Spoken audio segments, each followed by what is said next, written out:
Guten Morgen. Herzlich willkommen in der Heinrich-Böll-Stiftung. A warm welcome to the Heinrich-Böll Foundation. I'm Mrs. Simons, and I'm very pleased to welcome you to the second day of the conference Monopoly in Africa. Last night, we already had the kick-off meeting where Barbara Unmüßig and Carlos Lopez, the professor in Cape Town in Oxford, gave a keynote speech.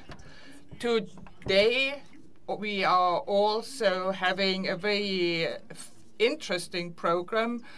We have many presenters, but very much in brief for those of you who were not here yesterday.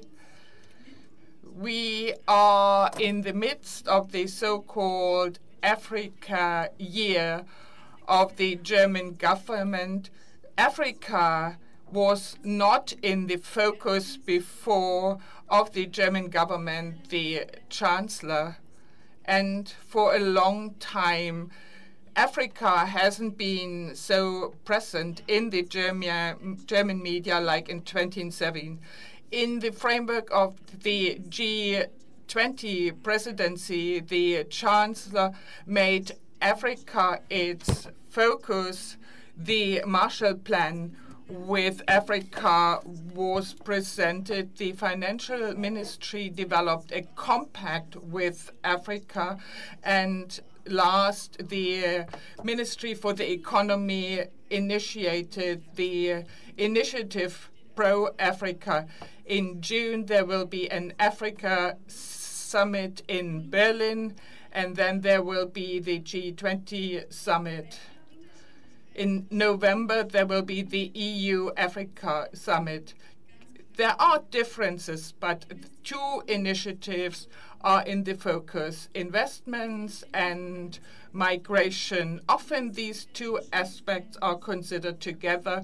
When you read between the lines, you will see that economic cooperation and investments are seen as a strategy to prevent people from leaving Africa to go to Europe.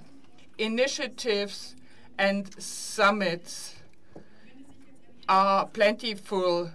The German government has already been criticized quite a lot. One could criticize the different papers, but we do not want to do initiative bashing here. What we want to do is to find out what our African partners want when it comes to investment and sustainable development on the African continent. What kind of investments and investments regulations are desirable?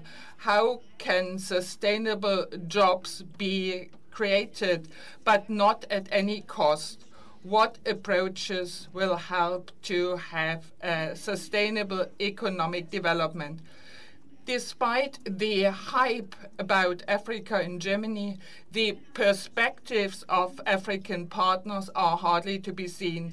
And when African perspectives are included, the question is, whose perspectives are they? The African governments are one player, the private economy is another one, and the African civil society is hardly heard. This is why I'm very pleased to welcome our African presenters. We are very pleased to have so many guests from Nigeria, Cameroon, Kenya, South Africa, and Guinea-Bissau. We are very pleased that you will share your expertise and your perspectives from business, the civil society, politicians with regard to sustainable development. Please give all our presenters a warm welcome.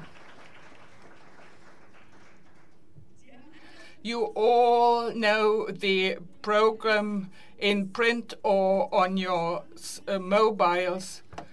There are very interesting panels. Let us start with an introduction into the Africa policy of the G20.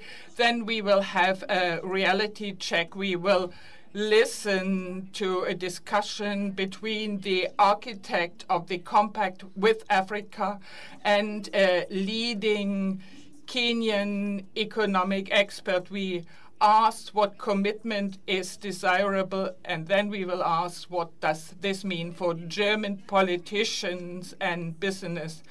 Before we start, one housekeeping remark.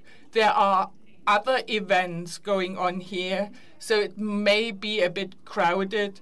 Lunch and coffee will be served on the ground floor at the reception where you registered. Please return on time in the for the panels.